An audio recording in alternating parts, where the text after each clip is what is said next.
Hello, my name is Justin Stairs, and this is the Brussels Signal Studio. We're very happy today to have Dave Rubin of the Rubin Report fame. Thank you very much, Dave, for spending a few moments with us. We really appreciate it. Oh, it's my pleasure.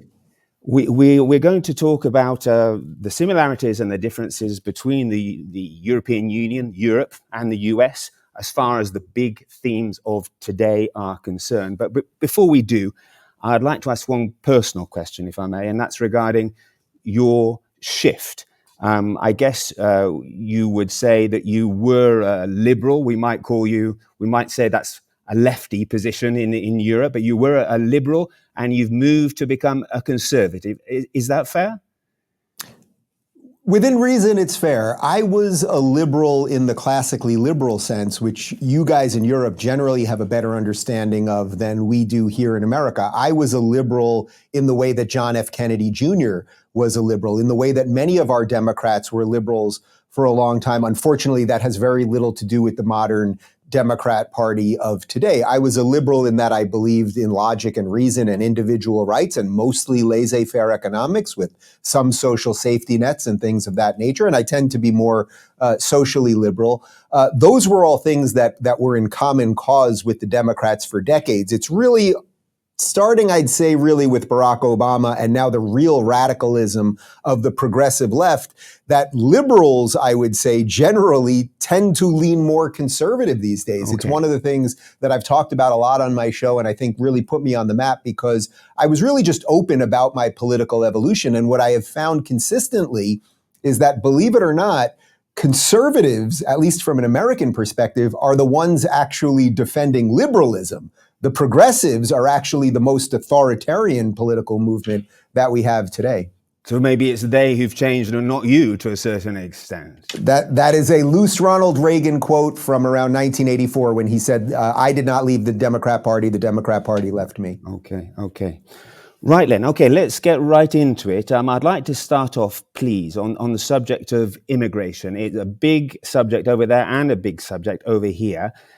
Now, obviously, you have the southern border and Latin America, where I used to live. Here we have the immigration issue is Africa and the Middle East.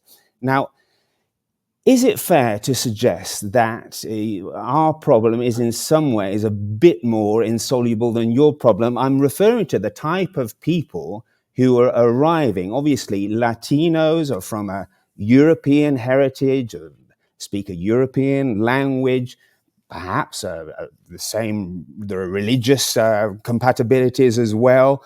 Whereas some people say, and I'm just putting it out there, that the wave of immigration we're getting here in Europe is from peoples who are less likely to assimilate. And I'm referring, for example, the Scandinavian Quran burnings. Now, they fall in countries like Sweden, they fall under freedom of speech, whereas for many Muslims, this is intolerable. Freedom of speech does not apply to this particular issue, to desecration of the Quran. Now, is that a fair point?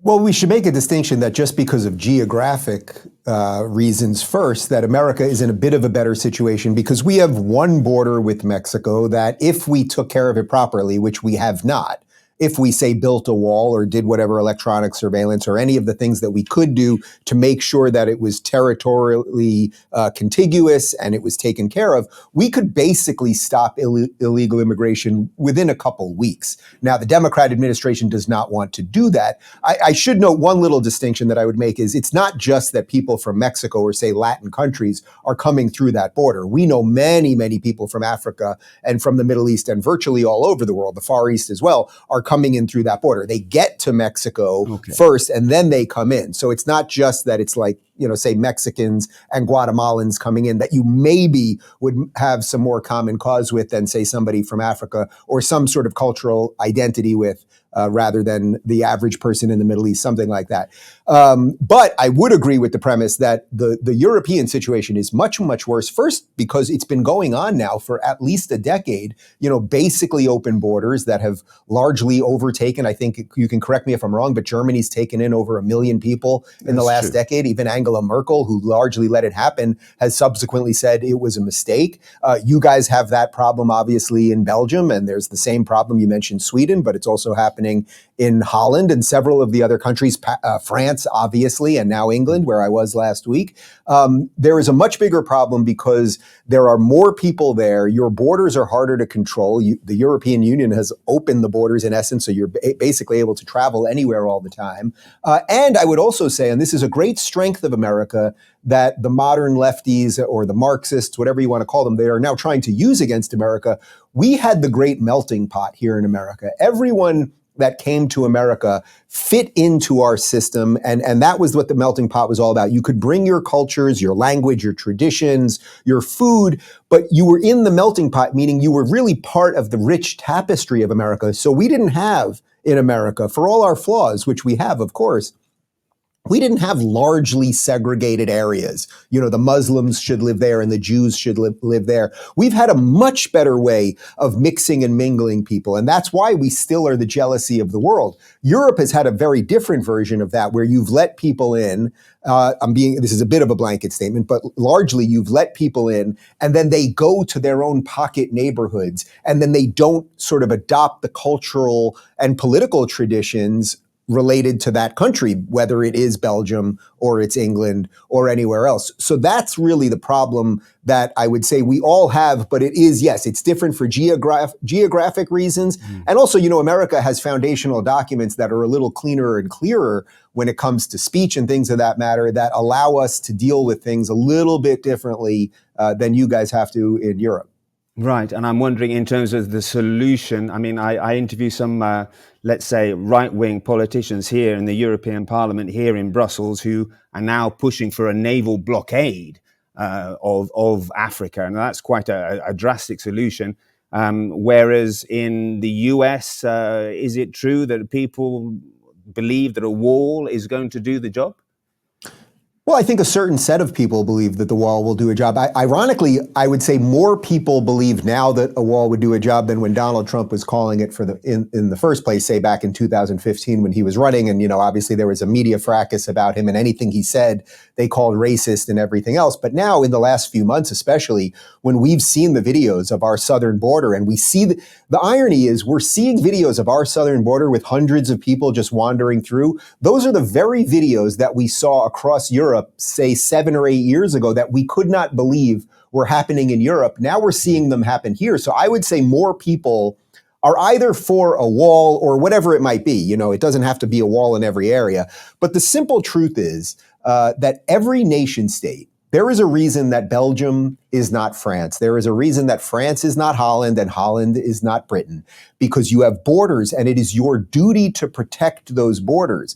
And I would largely say, and I think more and more people are realizing this now, that some Eastern European nations, Hungary, I know they consider themselves sort of Central Europe, but say Hungary and Poland, who have done a much better job of saying, hey, we're not racist, but we're hungry. We're here for the Hungarian people. We want to make sure we control our borders and we're not overrun and our social services aren't stretched. And Poland has largely done that as well. I think Western Europe should be looking to those countries and really saying the same thing. Of course, the inherent problem there is the problem's already within the borders and you're going to have to figure out what to do with that, which, by the way, we do as well.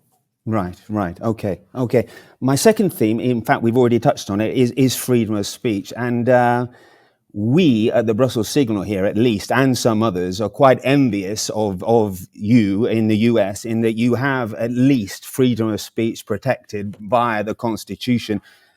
Here in Europe, the situation is quite dramatic. I mean, as you no doubt know, thousands of people have been arrested in the UK for offensive tweets. And even just today, on the Brussels Signal, we reported that the European Parliament has stripped 4 Polish MEPs of their immunity, allowing them to face criminal charges for retweeting their own party's position on criticizing EU migration policy. It seems to me that we're a lot worse off here than over there. Is that fair?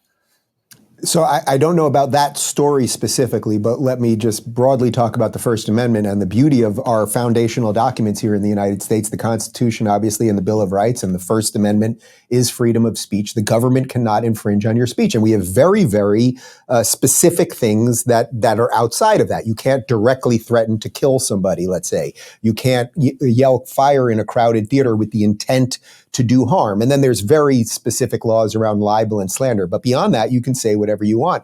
Your premise is completely right, and I hear this all the time from my audience in across Europe, which is that you guys all wish that you had, as citizens, the protections that we have here in the United States. I think the next challenge for all of us, and even here in the United States, is that now with all of these increasing protests we're seeing, where often they are calling for genocide, not just for people in the Middle East, but also for their own citizens in each country, whether it's Belgium or it's Australia even, or on the streets of London.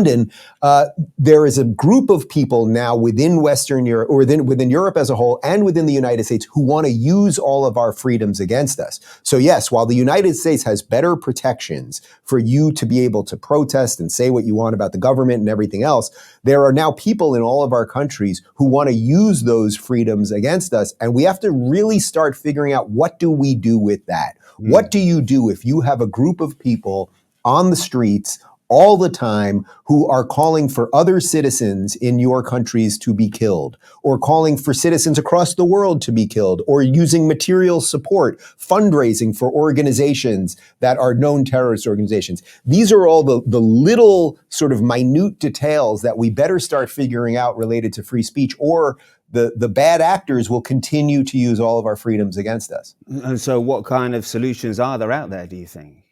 Well, I think one or two come right from where I am here in the state of Florida, which I think is probably the freest place, quite honestly, on planet Earth at this point, because we're the freest state in the nation of the United States, which is still the freest country. One thing you can do, which Ron DeSantis has done here, is that for example, when we've had these pro-Hamas rallies, what you can do is you can defend people's right to protest, as noxious as their views might be. But if you start seeing that the organizations who are sponsoring these protests, if they're also raising funds for Hamas, material support, well, then you're allowed to kick them off college campuses. Then you're allowed to do some other things. So that's what we've done here in Florida. And I believe the organization, it's a college organization called Students for Justice in Palestine. They've been banned in Florida. Now, this is up to, in America, we have states' rights. So the states have to do some things on this stuff. But that's one thing you can do. But it's very, very complex. And of course, I always err on the side of defending people's right to protests. But, when I see these protests, more so, I've seen a few obviously in Belgium, but when I've seen them more so in, let's say, Paris or France, hundreds of thousands of people, and they have what I believe are the Hamas flag, and sometimes they have the ISIS flags, and they're calling for Muslim armies to take over all of Europe and everything else. Well, at some point, you have to decide what you're going to do about that. And it's not for me as an American to tell you, as a citizen of Belgium, what you should do. But I would say you have every right to defend your land and your culture the exact same way that Americans do, the exact same way that Israelis do, and the exact same way that Australians do.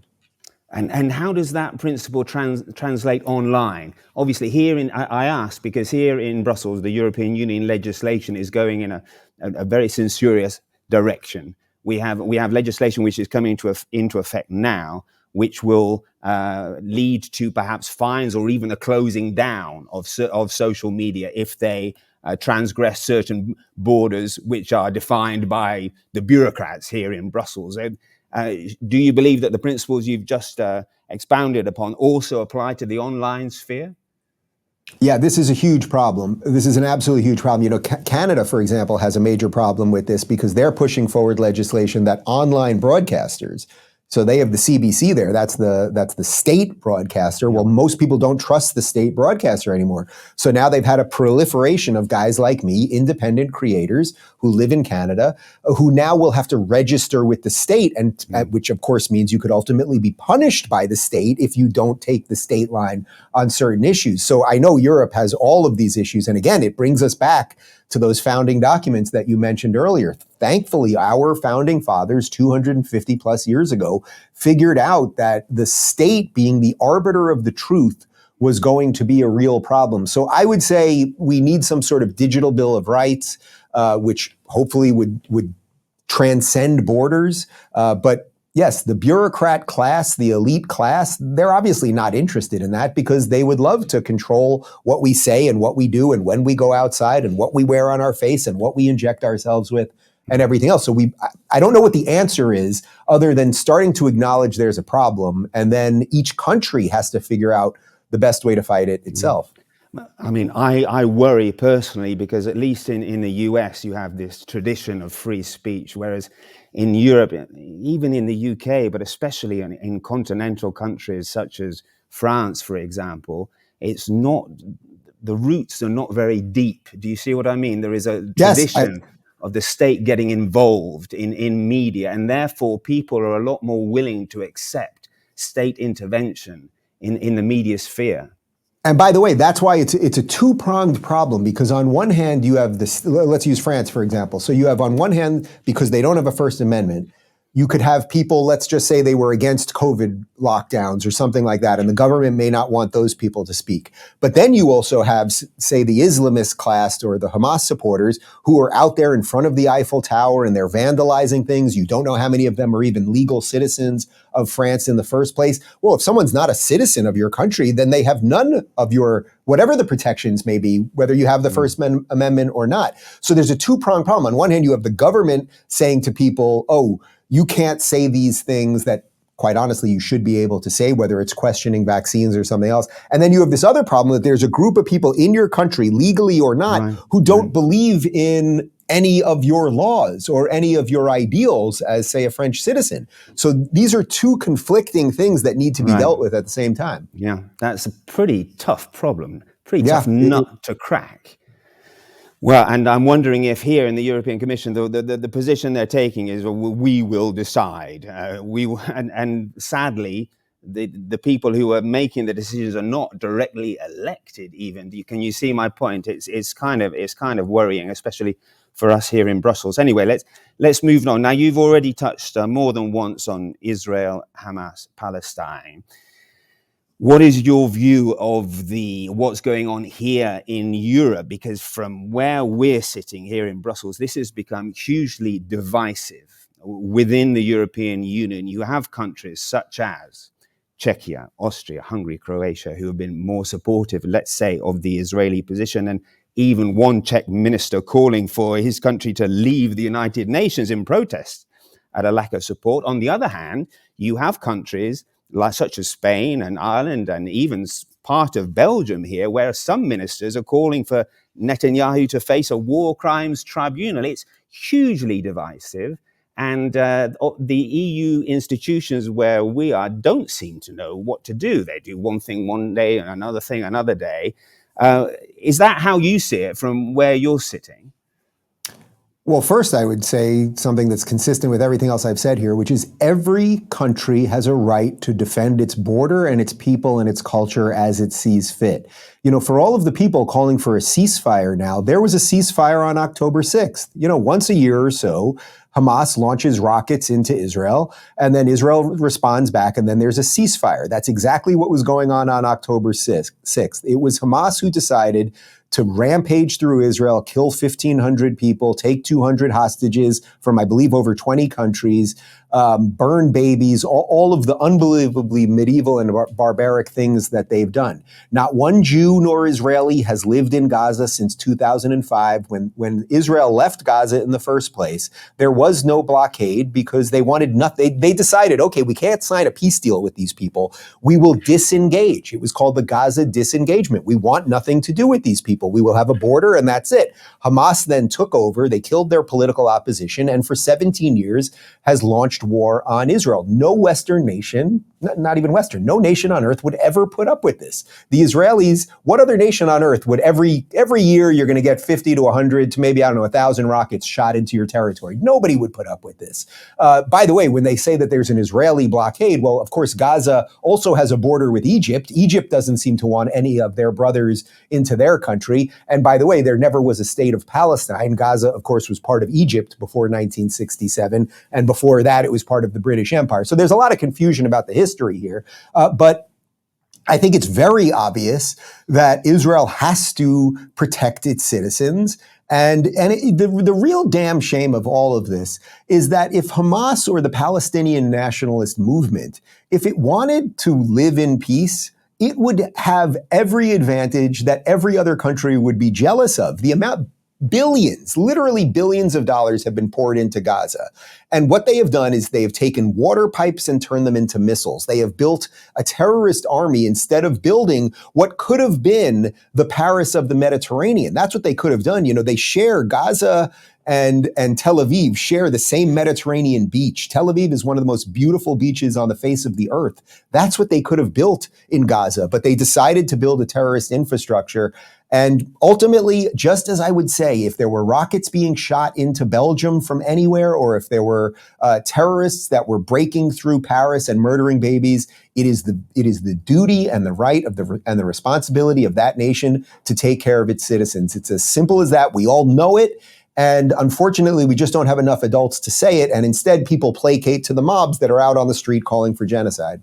And how is this playing out internally in the US? Is it as divisive over there as it is over here or not?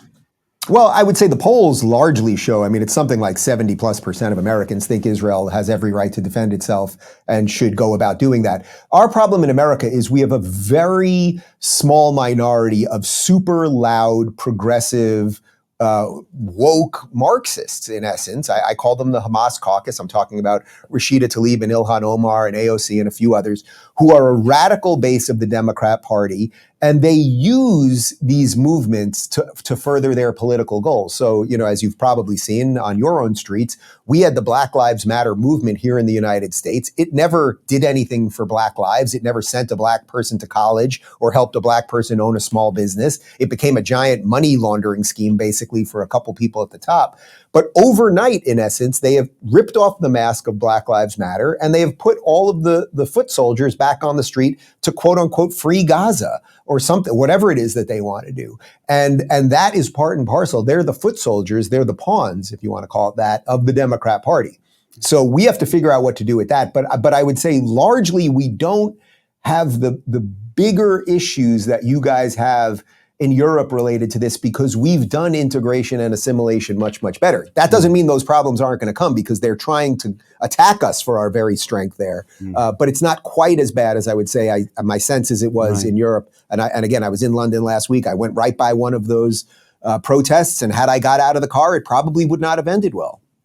I'm wondering why that is. Why has the US assimilation experiment gone better than the Europe assimilation? Well, because we were founded not based we were founded as a country that everyone could come to. When France gave us the Statue of Liberty as a gift 200 plus years ago, we want your tired, your poor, your huddled masses. Everyone can come to America. It's an experiment in humanity. The default position of humanity is not that a place could exist where we're going to take people and say, hey, you've got a chance. Good luck. We'll try to stay out of your way as much as possible. That is the beauty of America. Now, it's a tenuous beauty right now because we do seem to be giving it away. But that's very different than, European democracies are much older than ours. They were not, we were founded as a revolt against European rule, right? You guys are still in the midst of European rule. I'm not besmirching any of your governments, but we were the sort of next step in freedom, and that's why we are so hated right now. So maybe we can't, here in Europe, we can't escape our history? I think there's some degree of that. I would say in a place like Germany, for example, Germany let in these million plus migrants, which has caused massive violence. It has caused all sorts of stress on their social systems. As I said, Angela Merkel now regrets it. Everyone knew it was wrong back then, but there was an odd guilt somehow related to Germany's history and Nazism and World War II, the Holocaust, et cetera. And we none of us can escape our history, but the thing is, you have to grapple with your history so that you don't repeat it. So looking ahead to next year, election year, I'm wondering if whoever is elected over on your side of the pond, if Europe is going to become less relevant. I mean, there is the feeling over here that with China and the Middle East and the Pacific in general taking up more and more time and attention in the US, that Europe is becoming a dwarf on the global geopolitical scene. Do you think that's fair? I think that's basically fair to say. We're spending a lot more time, obviously, here in America. What are we mostly talking about right now on the foreign policy side of things? Right at this moment, we're obviously talking about the Middle East a lot.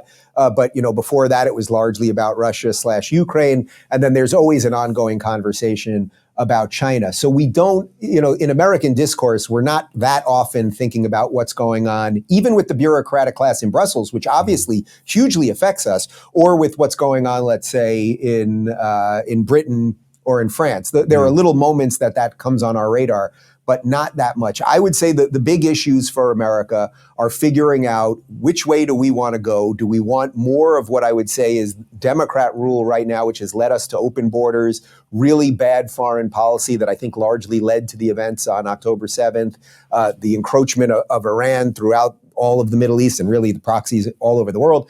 We have to figure, is that what we're going to deal with, or are we going to do something different, say elect a Republican, return to a little more of a Trump, whether it's Donald Trump himself or the only other candidate that I think is viable, Ron DeSantis?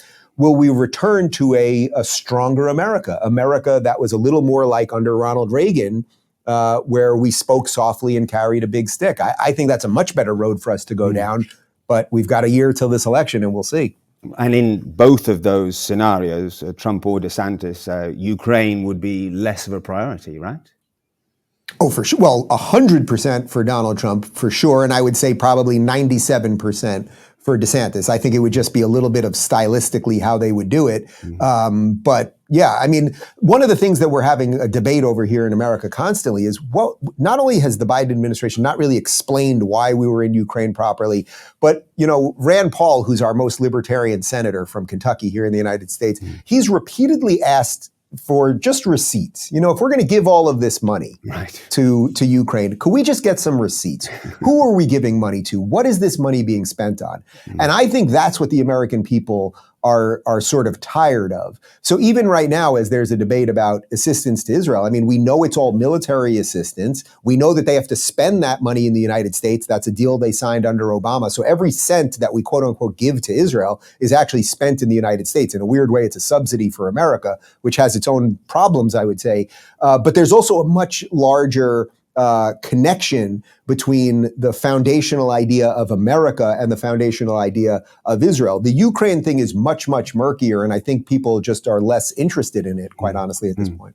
I'm wondering, I'm just trying to guess as to what that means for us here in Europe. Obviously, if the US disengages, and the European Union is very much engaged, that means essentially we're on our own as far as Ukraine is concerned. Yeah, I don't know what the answer to that is exactly, but I would say that perhaps that is the conversation that European leaders need to be having right now. Because look, whether you get a continuation of the Biden administration that I would say it's just unclear what their goals are, or you get a Republican administration that is less interested in the war is happening on your shores. And the migrant crisis, it's happening on your shores. And all of those issues are more local to you than they are to us. So you guys have a year right now to figure out what should your policies be regardless of who the administration is in America. Right, that debate's not happening at all, really, not happening at all. Anyway, there's one more issue I wanted to touch on, and it's connected with elections, and it came about following a chat you had with Nigel Farage, who is very well known here in Brussels from his Brexit days. And it's regarding the issue of abortion. And what I found fascinating in that chat you had was the conclusion that you seemed to come to, which was that irrespective of your views on abortion, it's a vote loser for the right. And the reason I found it so fascinating was because we just had elections in Poland, where the ruling party, Law and Justice Party, lost its majority in Parliament. And whereas there are always many reasons for losing a majority, abortion was a big one. There was a crackdown on abortion a few years back, and a certain percentage of the voting public didn't like it. The ruling party lost 4 or 5% and never recovered, and now they've lost their majority. I mean, it seems to be a vote loser for the right more than for the left. And I'm wondering how that's going to play out where you are. Yeah, it's really tricky because in the United States, as you know, we have states' rights. So every state having the reversal of Roe v. Wade, which from 1972, which made abortion federally legal, Right. meaning that no state could make abortion illegal. We reversed that about a year ago and we kicked it all back to the states. So now the states have very different abortion laws, which from where I sit, that's the very purpose of America, that we have independent states that can make rights for, can decide what is right within their borders. So Florida, where I am, has a very restrictive abortion law right now, 6 weeks. My personal belief on abortion is closer to 12 or 15 weeks. But as I said to Nigel in that interview, I, as a citizen, am free to leave Florida if I think that abortion is, the top of the apex of the things that I'm going to vote on. If you want to go to California, you can have an 8-month abortion. Now, that seems far more extreme to me than a 6-month abortion. But then we have many states that have 15 weeks, 20 weeks, et cetera, et cetera. So the experiment in America where the different states are figuring out things gives us way more flexibility than you have in Belgium or that they have in Poland, et cetera, et cetera. But to answer your question directly, the concept of abortion, whether you agree with it or not, no longer seems like a winning situation for the Republicans, meaning it was kicked back to the states, but many, and it's usually suburban women who are one of the few groups that can kind of go back and forth on elections, sometimes vote Republican, sometimes vote Democrat.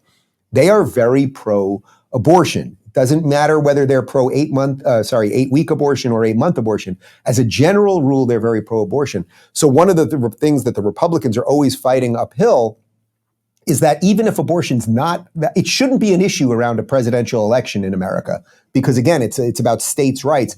But most people, as you know, are not that educated. And if you can make it seem that abortion is somehow on the ballot, or if they can figure out ways to have abortion initiatives on the ballot, meaning change the time frame on abortion, et cetera, you can connect that to presidential politics. That's a huge, huge problem for Republicans. And that's a problem whether it's Ron DeSantis or Donald Trump or anybody else. The Democrats have a wedge issue that seems to get them to win.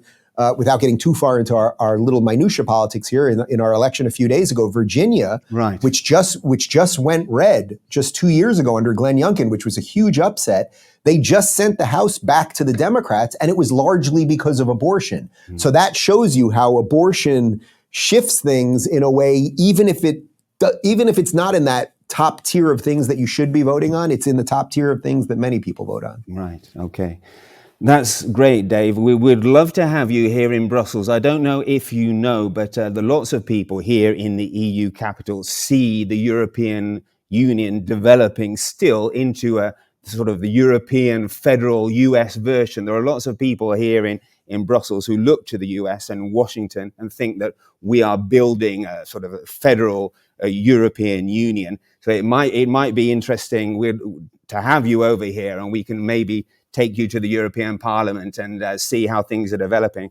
It's a very controversial subject because obviously in the US you have federal elections, whereas here in Europe they are unelected bureaucrats we have here. But anyway, that was just my open invitation to you. Well, I would love to take you up on that. I hope that if I go to the bureaucrats and I visit everybody over in Parliament that they would let me out. Can we get a guarantee on that? Well, I can try my best to get you out, but I might have to smuggle you through the back door. Anyway, Dave, that's great. Thanks again for your time. We really appreciate it. My pleasure.